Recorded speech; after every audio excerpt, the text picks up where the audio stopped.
Hey, it's Ellie from The Art of Coaching. Let's talk the littlest people on our mats, the 4 to 5-year-olds. And if you're even luckier, 3 to 5-year-olds. The thing that I hear the most is how challenging it is to teach this age range. And I don't blame you. It is challenging, but it's also my favorite. The things that we do in that little kids class is more fun than anything we do in any other Jiu-Jitsu class. So I'm here to help you to break down exactly why you're finding that age range so challenging and hopefully to ease a little bit of that burden along the way. So let's dive in. Why is this age range so challenging? Let's put it into perspective for a moment. For many children, age 3, 4, sometimes even 5 years, joining a Brazilian Jiu-Jitsu class is going to be the first time that they've ever experienced a group learning setting, ever. Sometimes it can even be the first time that children have ever been told to sit, to listen, to not touch one another. Some kids at home even walk around with food in their mouth. They don't even sit down to eat.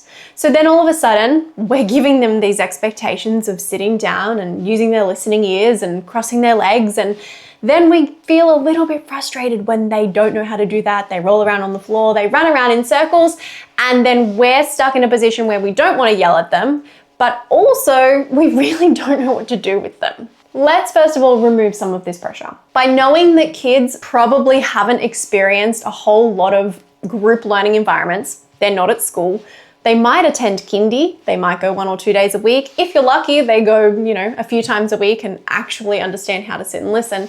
But majority of the time, they don't, and majority of the time, they can't. There is a developmental reason that children at this age find it hard to sit and listen, and it usually comes down to how long you're asking them to sit and listen for. I know that, as an adult sitting in a Brazilian Jiu-Jitsu class, when my professor starts talking, I immediately tune out. I am the worst example of a student who listens.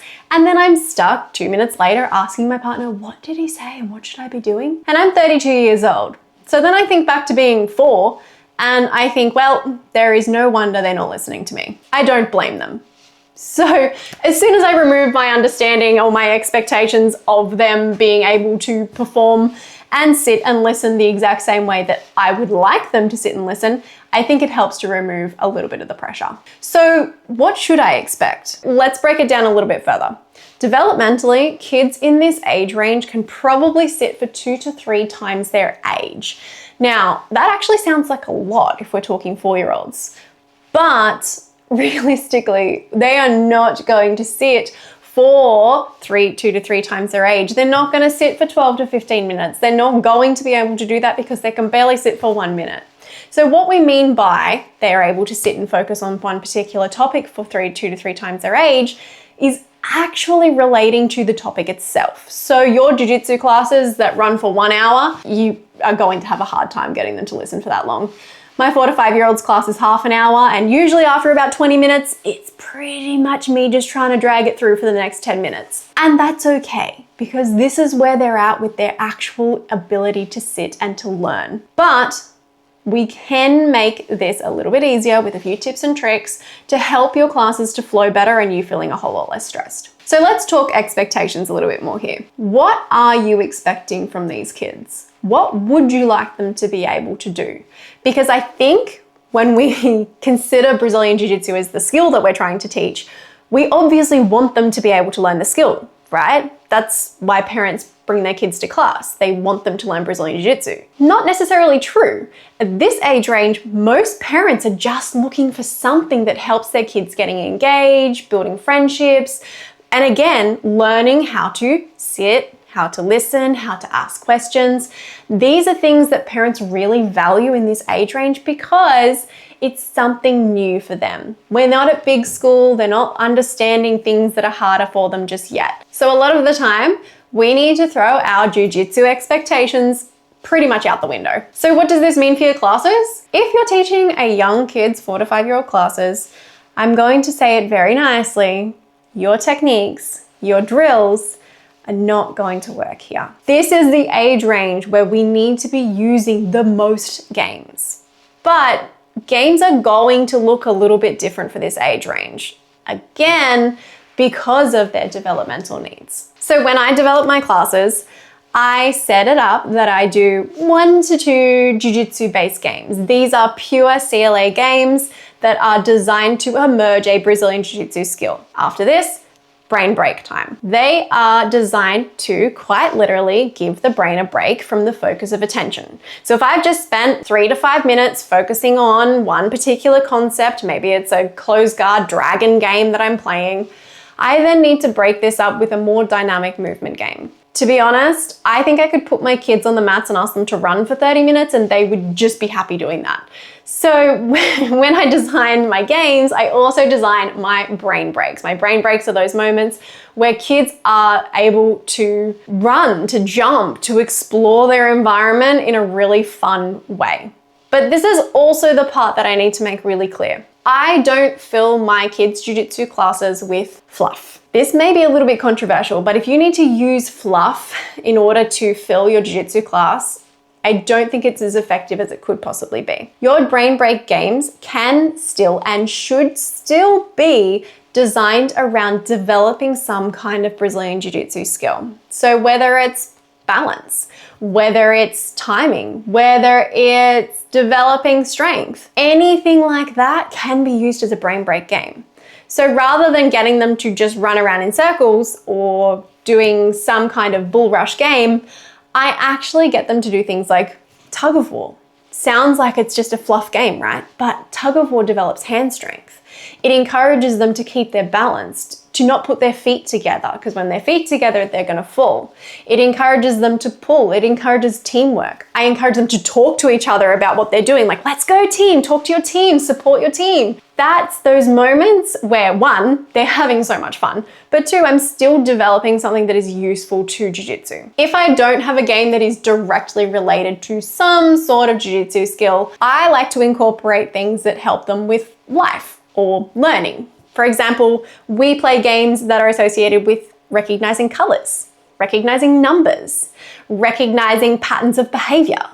These are then used as a way to give them a break again from the focused Brazilian Jiu-Jitsu games that we're doing, but also align with the learning that they're doing or aligning with their needs on the mats. So let's talk a little bit more CLA here. Your games, when you teach 4 to 5s, if you are somebody who has tried to implement CLA games, you have probably found that the resistance is a little bit harder for them. And there's a reason for this. They're not lazy. It's not that they don't understand. Well, they don't understand, but it's not that they're just choosing not to understand what you're saying. It's actually because of the stage of play and development that they're in right now. So from children aged around 3 to 5 years, they're generally in something called parallel play. So this type of play means, quite literally, they're able to focus on a task side by side, but they haven't yet developed the skill to interact those together. So when you develop a game that requires one person to have a goal and another person to have a goal, they usually are able to achieve their own goal. But the moment that the other person starts to achieve their goal, they look at you like, they got it. They won. Like they get this like blank stare on their face. And it's simply because they forgot and they can't recognize that the other person is doing something too.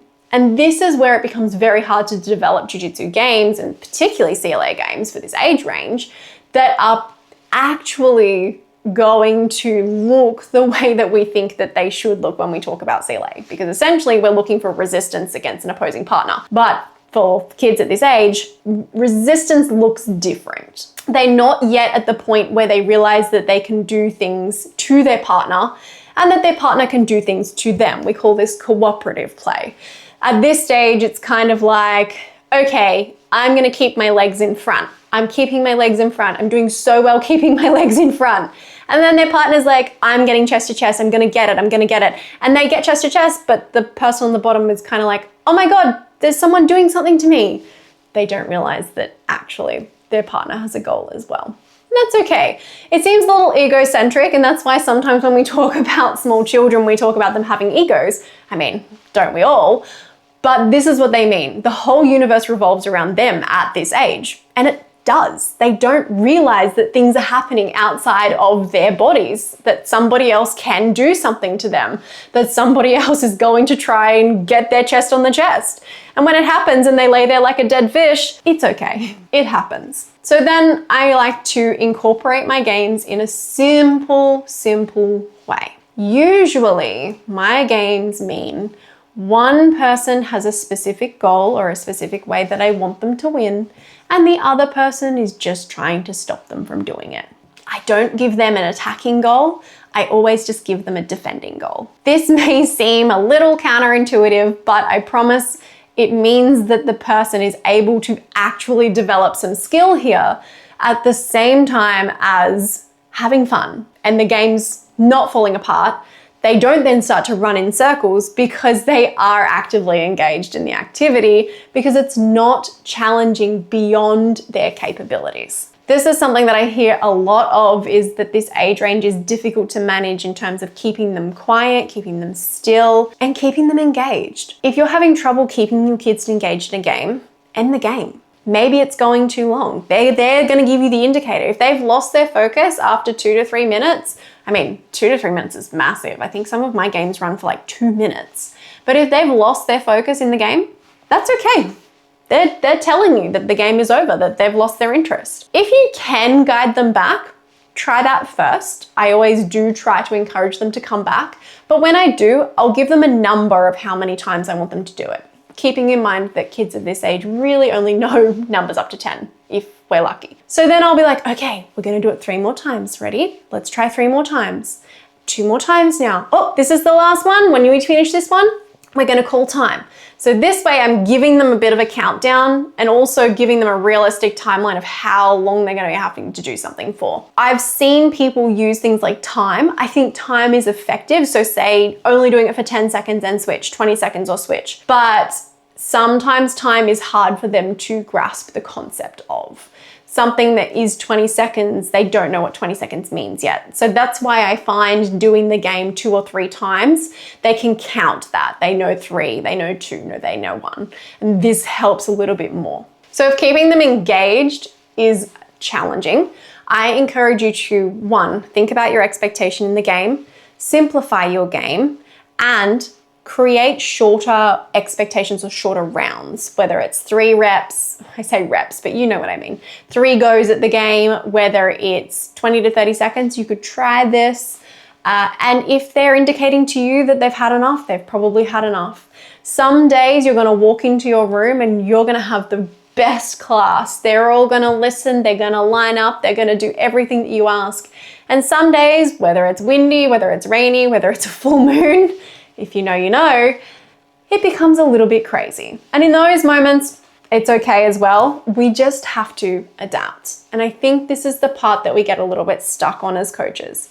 We might even plan a perfect class where you've adapted the games to be, perfectly simplified, you've incorporated brain breaks, you know exactly what you want them to focus on at this time, and a bunch of kids walk in your room and you look at them and you just know it's not going to work. So then you have a choice here. It's like that split road path. You can continue down the road of trying to incorporate the class that you have planned in your head, and you might have some success, but you also are probably going to have some frustrations here. Or we can look at the kids that are in front of us and go, okay, our class is going to be completely different today. If my kids need to run for 5 minutes, I'll let them run for 5 minutes. Now, that's pretty uncommon, but if it rains for like a month where I live, they're probably going to need to run for a little bit to shake out some of the energy.